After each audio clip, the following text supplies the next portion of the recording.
Inside the Birds is back. What's going on, everybody? It's Jeff Mosher, Adam Kaplan, and of course, we are continuing our NFC East preview series with the man right there, Greg Cosell. For those watching on YouTube, Greg, welcome back. We've done Giants, we've done Washington. We have done Cowboys and Washington. This episode, we're going to take a deep dive into the New York Football Giants. They've been a mess lately, but obviously a team with a lot of changes. Do you always, when this I'm just curious from your tape watching, they've got a new regime now. You do a lot of off-season tape watching. Hard to kind of correlate what you saw and then project as to how that's going to be when you have a new regime coaching staff. So what do you, in particular, when you're looking at the Giants this offseason, what are you looking out for? Well, I've looked at Daniel Jones just to see the player, but I won't spend a lot of time watching their defense because it will be drastically different. Patrick Graham played a lot of zone coverage, not a high percentage blitz defense. Now they bring in Wink Martindale. That's a drastically different philosophy and approach. So I'm familiar with a lot of the players, but watching what they did a year ago is not going to tell me pretty much anything about what they're going to do this year. Sure. And he's going to use players totally differently. So that's not the best use of my time, given that I'm trying to watch so many things. But even offensively, their offense will look different schematically. But I wanted to get a feel for Daniel Jones. He's someone that, as you guys know, I'm asked about a lot. And I just wanted to, run through enough plays where I feel like, hey, I have a good feel for how he performed a year ago. Different offense, but you can still see how the player performed. Sure. So we'll get into Daniel Jones. We'll obviously get into the new schemes, both offensively, defensively, with the new coaching staff. And also in general, as we take a look at the Giants roster, Greg and Adam, obviously this is the most, I think, change-driven team in the division. Most turnover, not only with coaching staff, but also 53-man roster, a lot of new names, a lot of new looks. So this should be an exciting team for us to kind of go through. I will not be reluctant to mention that this is the team, Adam, that you picked to win the division last year. I just want to remember to point that one out. I wanted to be different because we had not had a repeat winner since 2004 when the Eagles won in 02, 03, and 04. So I figured, all right, let's change it up. Dallas won, and by the odds, it won't be Dallas this year, though. As you could hear in the other shows, Greg certainly liked Dallas's roster. But Greg, the Giants are an interesting team here. Let's get into Daniel Jones, and also, Greg, you've studied Brian Daboll's offense, and he obviously did a phenomenal job with Josh Allen over there. And Mike Kafka comes in as the OC here, bringing Andy Reid's conceptually. Sure. So let's talk about your overview of Daniel Jones first, and then what you think of Daboll and Kafka together. Wait, don't answer that, Greg, because this is what we call in the industry a great opportunity for a tease. Hey, it's Jeff Mosher from Inside the Birds, and guess what? I'm going to give you a chance to win some money just by testing your NFL knowledge. It's all on the new app everyone's talking about called Versus Game, and it's pretty easy. It's fun. You're going to love it. Here's what you do. You find Inside the Birds on Versus Game, and what you're going to find is me asking you a sports question, probably an Eagles question, but it will be a sports question. It's either a yes or no question or an either or. The bottom line is, if you're right, you could win money. Even if you want to just test your knowledge for fun, you don't even have to bet money, but there's always a chance to win some big bucks on Versus Game. It's a really awesome setup. It's an opportunity for you to not only test your knowledge, not only make some money, but Versus Game will pit you against another opponent. You can bet up through $1 to $100 if you want. It's just a great time. I suggest you start playing now. Find us on Versus Game at Inside the Birds. See the latest question that I've put up. See if you can get it right and see if you can make some money in the process. That's Versus Game. It's all one word, no space.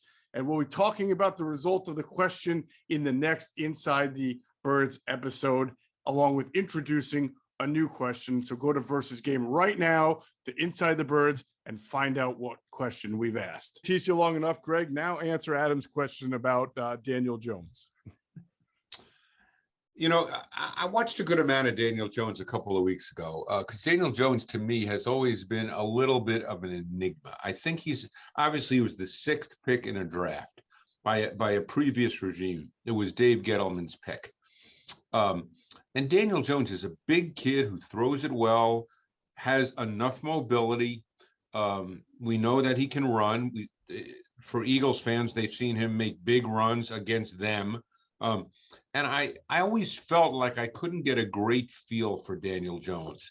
So I went back and looked in some detail a number of weeks ago. And I got to tell you, I kind of liked what I saw.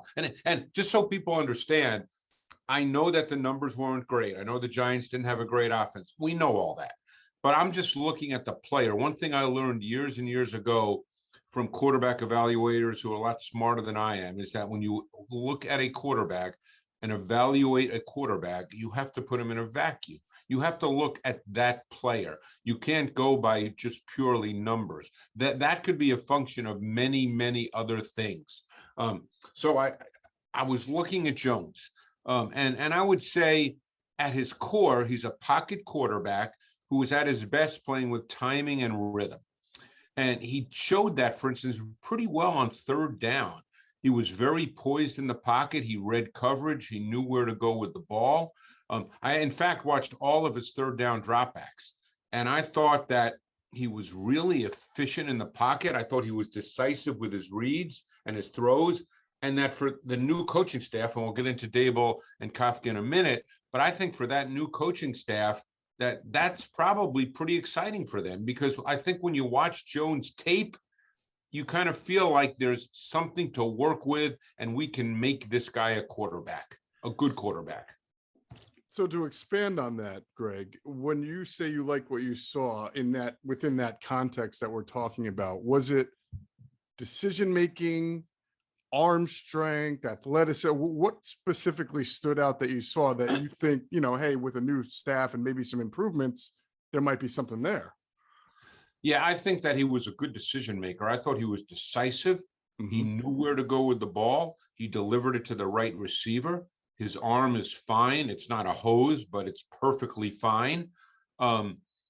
He has enough mobility. I think one of the things he needs to probably work on, and maybe at this point in his career, it may or may not happen, is I don't think he has subtle or nuanced movement within the pocket.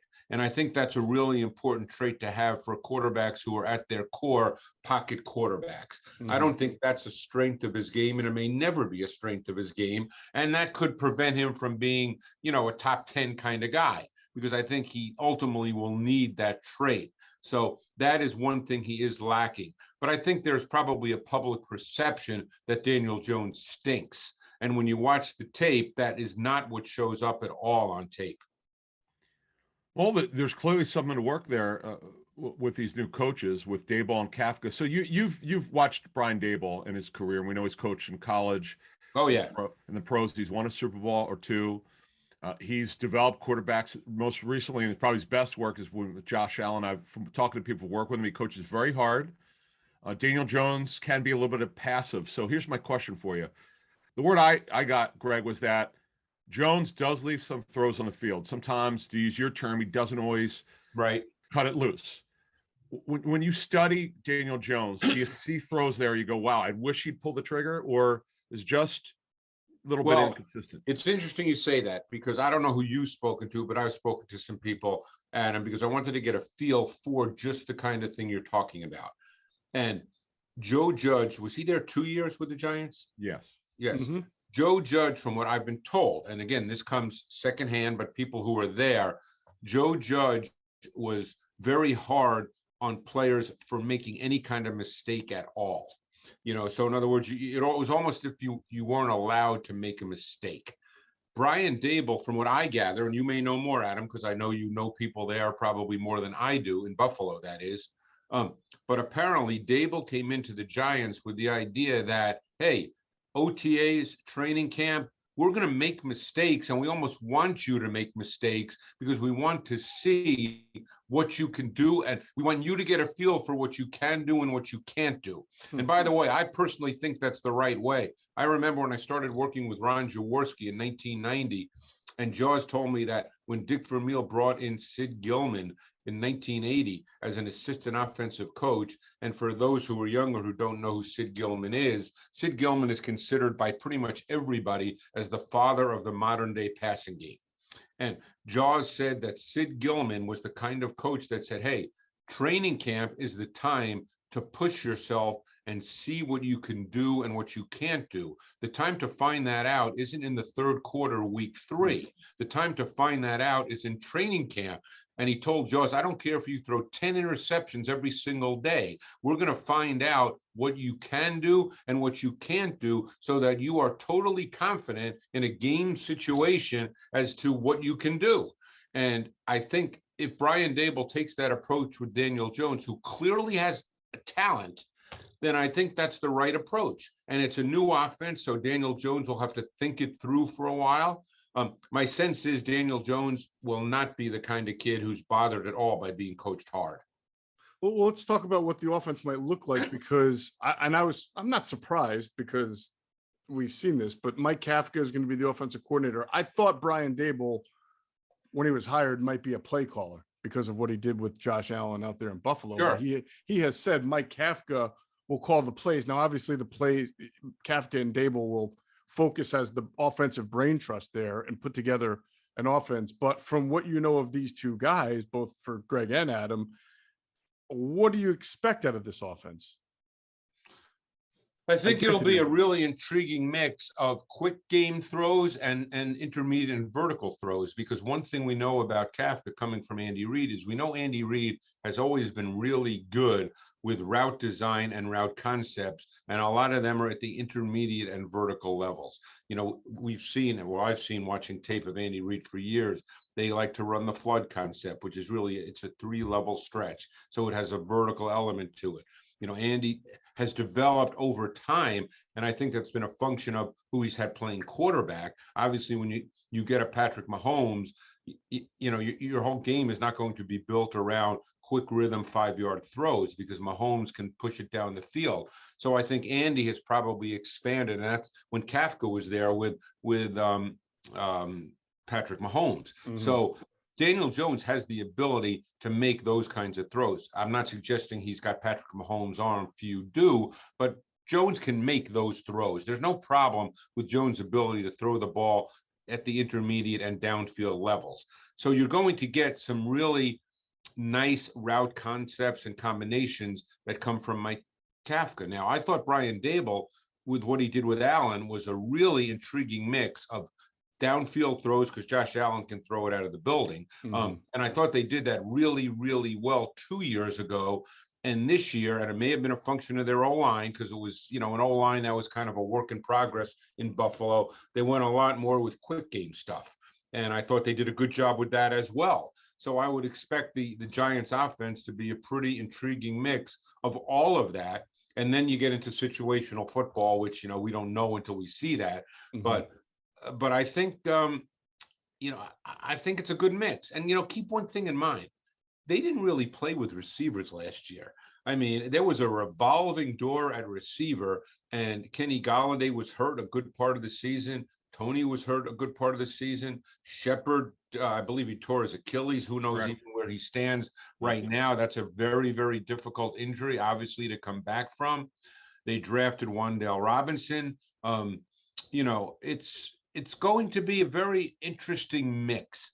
And I tell you one guy, I'm just throwing names out, and you guys can then jump back, Jeff, when, you know, whatever you want to ask me, obviously. Go for it. There's one guy that I'm very intrigued by in this Giants offense, who I always thought was gifted and has been with a lot of teams and has never really become the guy at the position. But in this offense, I'm wondering if he could become a factor, and that's Ricky Seals-Jones. He's a very talented kid. Tight end, right. Yeah, and I remember him coming out of high school, believe it or not. He was a big time recruit in both football and basketball. Great athlete, has had moments in the NFL, I always thought he could become something, and it hasn't quite worked out. We'll see. He has vertical ability for a tight end. No doubt.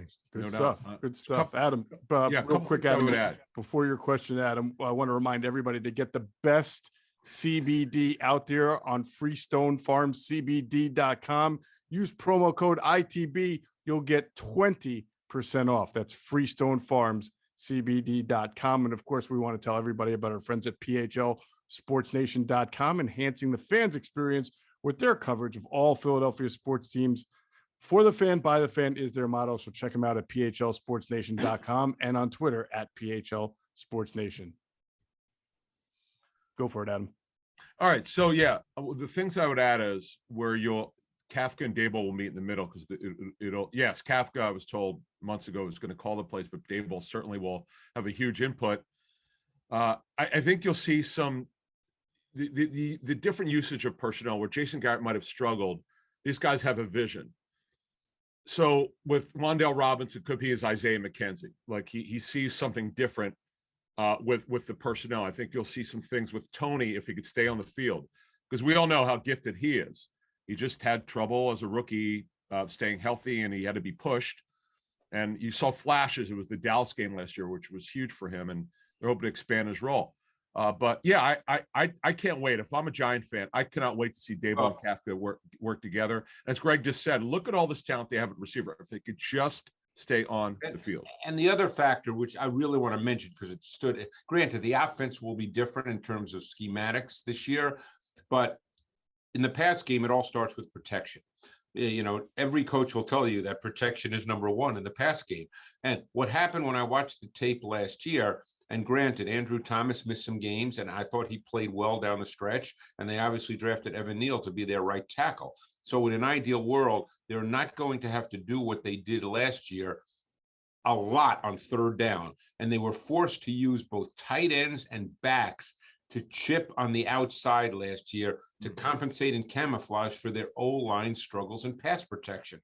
And when you do that, that limits your options in the pass game, particularly on third down, because even though those guys can then release into routes, the routes they run after chips are limited. They're not really primary receivers. So you're only playing with 3 wide receivers as the primary route runners. And if you're playing against a defense that's rushing 4, you're essentially playing with 3 wide receivers as primary receivers against 7 people in coverage. And so you lose the numbers game literally before the snap of the ball. So, you know, that's one reason I think, look, Andrew Thomas clearly improved. I think they feel very comfortable with him at left tackle now. And obviously they drafted Evan Neal, and he'll play right tackle, which he did, by the way, in his second to last year at Alabama. So he has experience playing there. Yeah, my only issue, Greg, they love Thomas. He had ankle surgery, but he should be good to go for training camp. My only issue is the interior, Greg. When I see Feliciano, I know Glowinski was a long-time starter. It should be Shane Lemieux at the end of the day, but a little bit. I'm going to tell you a guy I think is going to be a starter by maybe not week 1. Their 3rd-round pick for North Carolina, Joshua Zudu. Yeah. Loved his tape. His tape. Now, he can play tackle or guard. I think, to me, he's a guard. You know, as I always say, I'm not an offensive line guru, but it would not surprise me. And I actually spoke with a coach at North Carolina, and they think he's really, really good. And I loved his tape. So it would not surprise me if Azudu, their 3rd-round pick, is starting at one of the, you know, at left guard, because Glowinski, who they signed, is actually a solid right guard.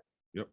And Feliciano comes over from where? Buffalo, correct? Yes. Yeah, he was with this. Yeah, but he was not really good enough to start for Buffalo. Right.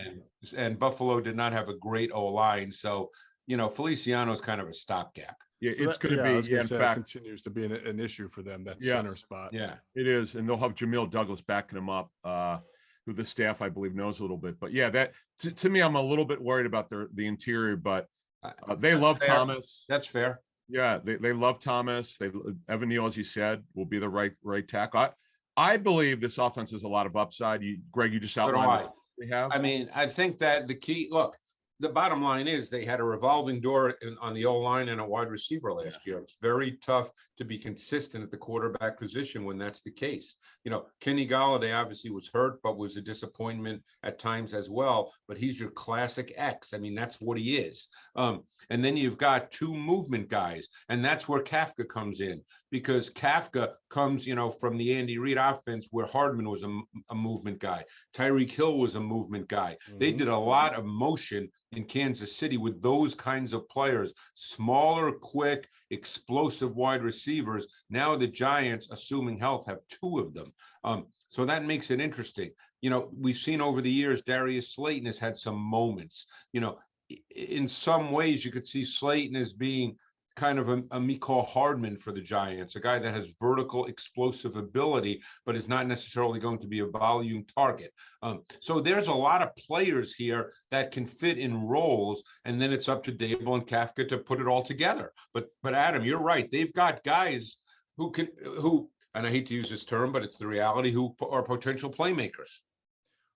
If I'm correct, Greg, I thought when we did college wide receivers in the Intel with Greg Cosell show, that Wan'Dale Robinson, the Giants' second-round pick out of Kentucky, was a player you enjoyed watching, and you thought he had good tape, correct?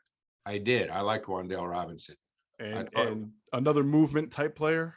Oh yeah, you can move him all over. Robinson's small, but that, when you do a lot of motion, that kind of negates that issue. I mean, he's 5'8", 178. That's what he was at the combine. Ran really well. Like I said, though, size is not as big a concern in today's NFL as it was years ago. Right. People automatically say, oh, he's a slot guy. But the way teams play and the way we know that Mike Kafka, with his background, will play is they don't line up with guys in static spots. So, I think Robinson, he brings an explosive element to an offense. He's got great quickness. He's not a true burner, but he does have vertical ability. His run after catch vision and agility is really good. He can make defenders miss. I think he's one of those versatile guys, and Tony is the same way. So they have two of those guys. They're tough to defend. How is Tony? If they can get him right between the ears, get him on the field, healthy and productive, he seems like he's just watching him. He's smooth. He could be a really good playmaker for this offense. Correct? I agree. I know those are a lot of big ifs I just put out there, but I mean, from a talent level, he has it.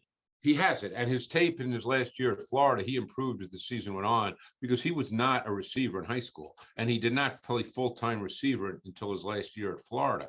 So he's learning the position. Now, Adam may know more about Tony, the individual. You hear a lot of stuff. I don't know the answer to that.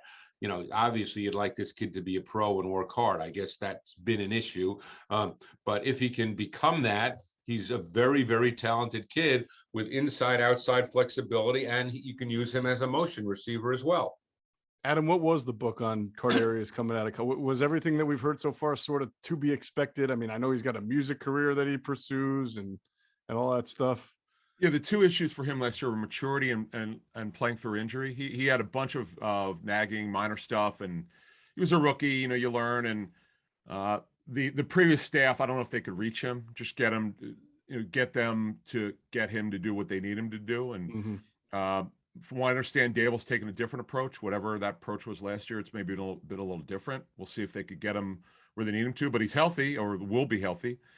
I think he might have worn the red jersey a little bit in the offseason, but they're expecting him to go in training camp. And he is so gifted, and he is competitive, though. That's the thing. It's like when everything's right, this guy could dominate. If you watch that Dallas game last year, I think it might have been at the Giants Stadium there. He was incredible. No, you see this talent there, and this is a pretty good group. And remember, Mike Kafka was the brains behind the more or less the Chiefs passing game as their pass game coordinator, talking to people who work with him. He's really sharp, and him and Daboll together. I mean, I can't wait to see this offense. If Giant fans, I don't know how good your team's going to be, but they're going to be fun to watch. I promise you that. All right. Let's hope, Jeff, that Tony doesn't, do a record with Deshaun Jackson. What was that called? Jackpot Records? Jackpot Records. Diamonds on My Neck. Is the name of the song. All right, before we turn it over to defense, Greg, I got one more offense question. All right, yeah, I mean Saquon Barkley, Greg. I mean he did not play a whole lot the last 2 years. I know he was banged up last year as well. Played 13 games. What are you seeing on tape from him in the games that he played last year? Can he still, in your mind, be an effective a great running back like he was supposed to be? I'm going to answer that with I don't know, and I really don't. I mean, I think he's had a lot of lower body injuries now for a young player. And no matter what kind of shape you're in, we know he's a weight room warrior. We know he's body beautiful. But, when you start getting lower body injuries and you're young, that adds up. We know it's a pretty grueling sport, and he's a running back. So he's going to get hit a lot, and he's going to get tackled a lot. So I'm not sure. I mean, we know he's a very, very good receiver, and I think that that'll be a big part of what they do with him. I think you'll see him split out at times. I think you'll see him run wide receiver routes. He'll be more than a check down and a flat guy. But I'm very curious to see, and and to be honest, guys, I don't know the answer to this. They may know, they're not going to announce it. I don't know if they're going to see Barkley as a 300 carry guy. I don't know if that's the way they view him. They may, but I would, just my sense, I would be surprised if that's the way the season played out, even if he played all 17 games. Yeah, what I would add is, as a rookie, if you look at it, he had 261 carries. He played all 16, the only time in the 4 years that he played every game. So I would say this, they don't, right now, Matt Breida is their number 2. They may add another back. Remember, they moved on from Booker due to his contract. It wasn't a lot, but they were looking at clearing cap space, so they could always re-sign him. But if they could protect, and obviously that's a big if, this to me is going to be a passing offense with Daniel Jones. I know it hasn't shown that the first 3 years, but I believe with the talent they have at receiver, and with Barkley, as you said, Greg, you're right, he can catch the football. I don't see this being a heavy run offense. I just don't, if they could protect. Two things on that, Greg. When he does have the ball in his hand, A, does he still have the same explosion? And B, when you watch him on certain design runs, is he someone who does not always follow the blocking pattern? Is he a freelancer? How do you see him when he runs with the ball in his hand?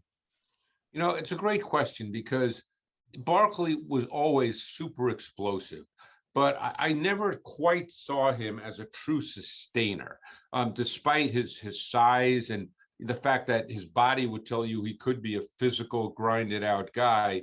I don't think he was that kind of runner. And I'm very curious to see what he is now. I think that's a question. But I always thought he was much more of a big play back than he was a grinded out back, even though, like I said, he's 225 or 230 with an incredibly put together body. Right. But so, like I said, I think Barkley, it's not a question. Of course, he's the number 1 back. I just don't. What's the question to me is utilization and deployment. Sure. Gotcha. All right, let's move on to the defense. We know they have a new defensive coordinator, which, maybe the Eagles will be happy about it, because Patrick Graham seemed to do a good job against them in the last year or so. Well, here's what I'll say, if I could, Jeff. I mean, I'm sorry to interrupt, but I've spent a lot of time this offseason talking to some coaches, and one question I decided to ask a lot of coaches this offseason, offensive coaches, was, give me the 3 defensive coordinators that you have the toughest time with. And Martindale's name always came up.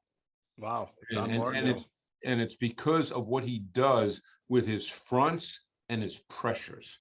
Because he, you got to think of it this way. There's 5 offensive linemen.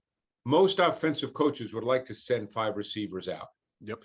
But when there's 7 guys on the line of scrimmage on the defensive side of the ball, and all 7 aren't going to come, but you don't know who is and who isn't, you have to be in a position to account for people. So it forces you, from a protection standpoint, to keep people in. And offensive coaches don't want to do that. Right. And so Martindale's a very difficult guy to play against. And he's really, really good at showing pressure from one side and dictating that the protection adjusts to that side, because there might be 5 guys to one side, and you have to account for them. Mm-hmm. And then the pressure comes from the other side, where the protection is lesser. He's really good at those kinds of things. So, I think you're going to see a totally different defense, and you're going to see players used differently, than they were under the previous regime. Greg, when you look at this defense now under Wink, we know that he's going to be right up there in blitz percentage. Yep. So with that thinking, how does Kayvon Thibodeaux fit into this defense with Wink calling the plays? I mean, to me, I can only speak to what I saw with Thibodeaux. Obviously, they drafted him high, so they like him a lot. Mm-hmm. I didn't love his college tape. I thought, to me, Thibodeaux was a 20 pounds less Jadeveon Clowney. So to me, Thibodeaux is not a true edge rusher. I don't think he can flatten his rush path the way you'd ultimately like an edge rusher. But now you're getting into scheme. So now you could be in a situation where he can be a factor because of scheme, because he did also line up inside at in college, and I think you'll see that. I think you'll see him line up all across the front. I'm speaking on third down in particular, those kinds of situations. So, I think obviously they do see him as a pass rusher. I'm very anxious to see how that plays out.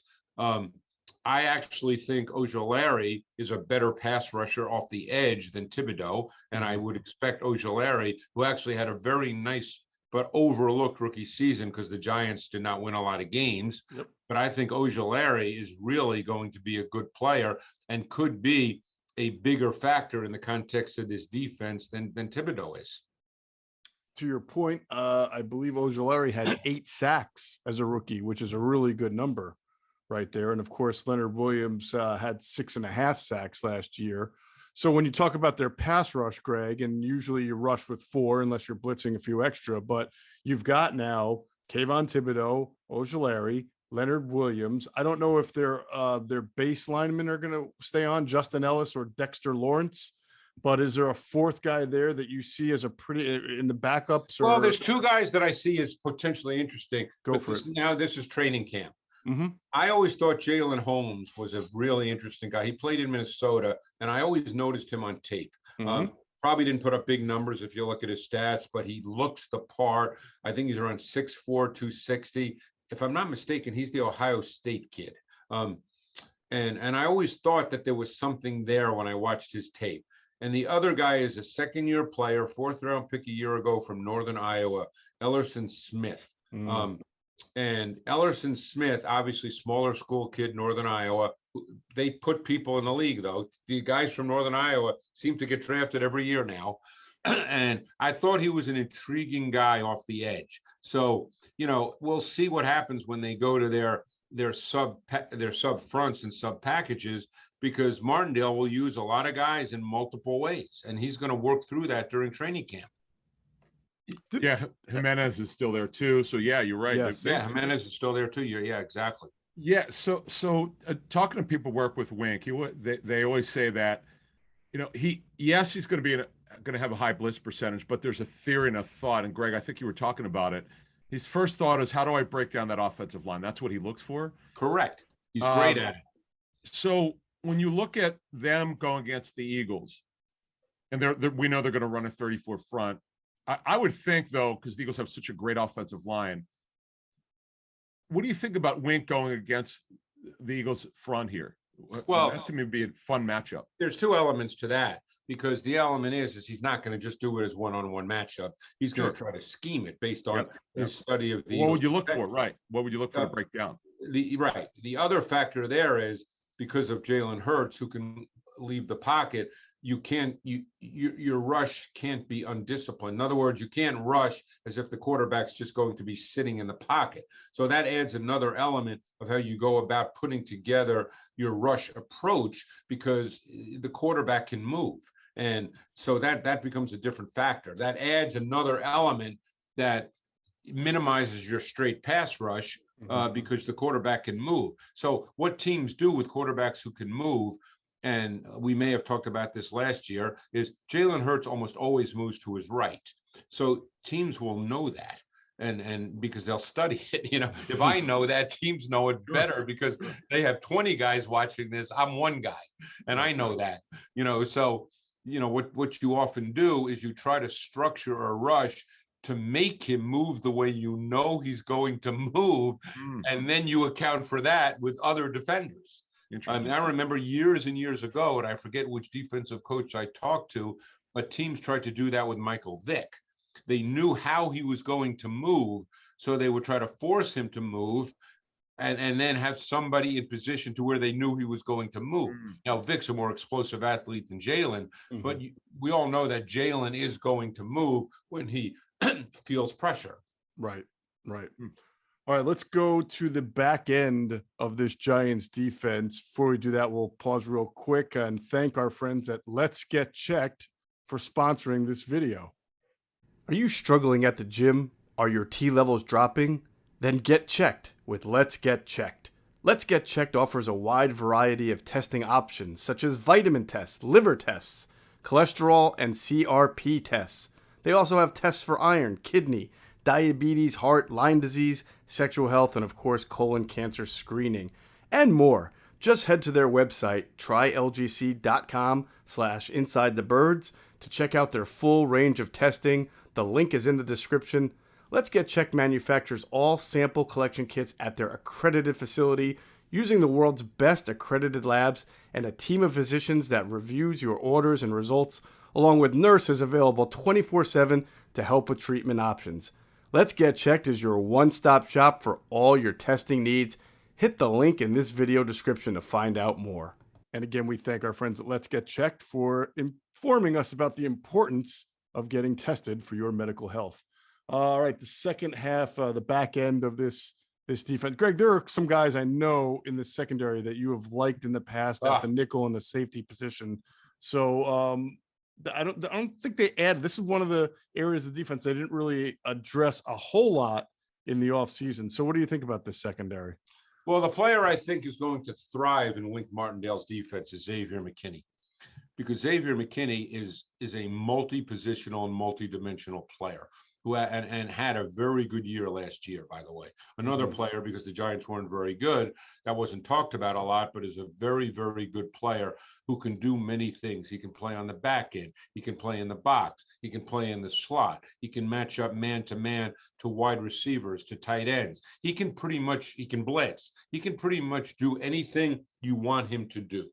So I think McKinney is going to be one of those guys that just thrives in Martindale's defense and will be a foundation piece because he will use him situationally. It's always situational, as we know. He will use him situationally in many different ways. Greg, the one issue, though, that when you look at the Giants is at their cornerback position. Adoree Jackson, look, the Titans cut him. He's had a lot of injuries. We know he can run, but he's not played to the level of being a first-round pick. Aaron Robinson, I know you definitely have an opinion on him. I remember that from last year. Darnay Holmes, I don't know if you saw the kid Flott, the third rounder. I did.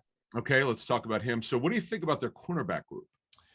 It would not surprise me if Aaron Robinson ends up playing on the outside. He played both outside and the slot at Central Florida. He's super competitive, super aggressive. I think he's the kind of guy that endears himself to coaches because of his competitive attitude. He's not a burner on the outside, and that's the only thing that you might say, hey, you'd like to have more speed.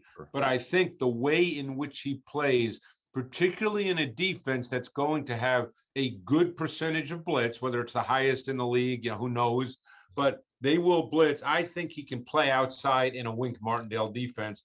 And my sense is he will be one of the outside corners because I think Cordell Flott, who played a ton of slot at LSU, ended up playing some on the outside as well once Stingley got hurt. But Flott's only 175 pounds. But by the way, I love his tape. I love the way he plays. But I think he's going to end up being a slot corner guy, not an outside corner. Tough to play outside corner in the NFL at 175, in my view. There's always exceptions, but I think you'll see Flott be more of an inside player. But I think he's another guy, and that's why the Giants drafted him, in my view, who fits the Martindale approach because he's multi-positional. He's done a lot of things. He did a lot of things at LSU, so he's used to doing that. And of course, that you liked Darnay Holmes, who was their slot corner prior to them getting Cordell Flott. Yeah, well, I like him, unfortunately, personally, because he sat in my office and watched tape with me for one day before the draft. So I really like the kid a lot personally. So, well, I have to throw that out there. That's it. That's it. I seem to remember you liking his tape as well, though. Right? I did. He played well for them. And he did. He played really well his rookie year. And he was actually the #1 recruited corner in the nation coming out of Los Angeles, and ended up going to UCLA. And he actually went in his last year in college. He had a head-to-head matchup with Hollywood Brown at Oklahoma, and actually did a great job in his one-on-one matchup against Hollywood Brown. Interesting stuff. So definitely strong at safety and interior coverage, and the outsides might be a little bit of question mark. Adoree Jackson, Aaron Robinson may have to make the move there. So, and they're not real. Look, I look at and I see Michael Jaquette, our friend from the Eagles, is one of right now a sort of a backup outside corner. So that just kind of illustrates some of their depth issues. Yeah, they're looking. Outside. Yeah, I mean, Rodarius Williams played snaps last year for the Giants. Yeah. Julian Love's another guy that could fit into this defense well, because he's a smart kid. Notre Dame, he's a safety. He's a hybrid corner safety. He could do multiple things. Keep in mind, with Wink Martindale's defense, a lot of guys who you don't think about as being great individual players, like Deshaun Elliott. Okay, Deshaun Elliott was a really good player in Baltimore. He was a late round pick coming out of Texas. No one thought he was really a starting quality player in the league, and he was a very, very important piece of the Ravens defense because of the deployment, the way Martindale deployed him. So he's really good with players like that. Right. And I think that some of these guys are going to end up being, not all pros and, that kind of thing, or being in the Pro Bowl, but being valuable pieces in a defense that is really multiple. All right, we're going to sum this all up, finish it off. First, we'll pause real quick to hear a word from our great sponsors, including our friends at Sky Motor Cars. And if you hop into Sky Motor Cars out there in Westchester, PA, make sure you tell them Adam and Jeff sent you. You will get a great deal. So, Greg, offensively, now, again, we have a lot to determine about how the offense and the coaching staff and what they do and the health. But from a talent standpoint, with what they have, how do they compare to what we've already talked about with Washington's offense and with Dallas's offense from a talent standpoint? If everyone is healthy, with Kafka and Daboll, doing their thing, it's hard for me to make apples to apples comparison, but sure. I think this offense could be very efficient. I would start there. Let's not go into big play and explosive yet. I think it could be efficient. Okay. And I think that's where their starting point's going to be. Let's get everybody comfortable. Let's be efficient. Let's execute situationally. And then as we move along, we'll try to do more with explosive plays. But, Golladay, when healthy, is your quintessential X. Tony Robinson, as we discussed, movement players. I can't speak about Shepard. That's a really bad injury for anybody, much less a receiver. Slayton, I think, could have a role. Like I said, not a volume target guy, but a role. The O-line and the interior, and Adam mentioned this, and I think Adam's 100% right. That's where it's a big factor, because Jones needs the interior of the offensive line to be effective, because, as I said, he's not really strong as a pocket mover. So he needs the interior of the O-line to control the depth of the pocket so he has room in front of him. All right. Defensively, with what they've added here on the front seven, obviously Kayvon Thibodeaux in the mix now, and what they've done with Don Martindale now as their coordinator, how do they compare talent-wise to what Dallas and Washington has? I think they'll be more scheme-based than talent-based, but they have a couple of guys that, like I think Ojulari, I loved him coming out of Georgia. I think he could be a really good pass rusher. You know, Leonard Williams has been rejuvenated with the Giants. He was a top 5 pick in the draft, and he's a guy who's, again, fits Martindale. He's a DND tackle, can play anywhere. You know, Dexter Lawrence, for a guy who's 330, whatever he is, has very light feet. He fits too. I mean, Dexter Lawrence could be in some ways, you know, who are the big defensive linemen that were with, you know, the Ravens the last couple of years? Brandon Williams, yeah. Yeah, they always have that guy, Yeah. you know, and Lawrence is that guy, and he might even have lighter feet. So, you know, and Thibodeaux, I mean, obviously, even though I didn't love Thibodeaux, it's not like I think he's a bust and should have been a 5th round pick. I just didn't think he was special. So he's, you know, so I think there's going to be a lot of intriguing players. And, you know, there's going to be 1 or 2 guys, because it's a new coaching staff, that we haven't spoken about, that are going to end up being factors just because it's a new staff and they see guys differently. Gotcha. All right, so I'm going to end this pod asking you the same question I asked you about Washington, and I asked you about Dallas. In your opinion, do the New York Giants have the best 53-man roster in the NFC?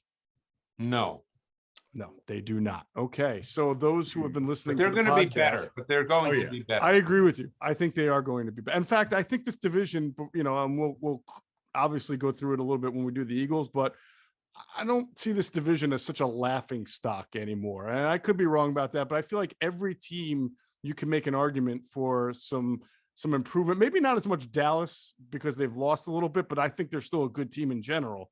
So I don't see the NFC East as the NFC least anymore, but I might end up eating my words. I think it's going to be pretty. It's not going to be the laughing stock. Maybe we'll chuckle or guffaw, but it won't be the laughing stock. Guffawing stock of the NFL. Yes, you are a Brian Prop. I would say that this is they're probably going to be the 4th team out of the 4, but they might be the most intriguing because of this new staff. New schemes on both sides of the ball here. I can't wait to watch the Giants this season. I haven't said that in a long time. They've been so boring. But this might be the year, folks. I'm not saying the record's going to be good. They're not a playoff team, but you're going to have fun watching them because of the unpredictability. They're going to be a better team for sure. They'll be competitive for sure if they stay healthy and things go the right way. All right, that's going to do it for this episode of Inside the Birds, the leading podcast in Eagles intel. Thanks to our producer, Tyler Strasser, doing a great job as always. And of course, we thank you for flying with us inside the birds.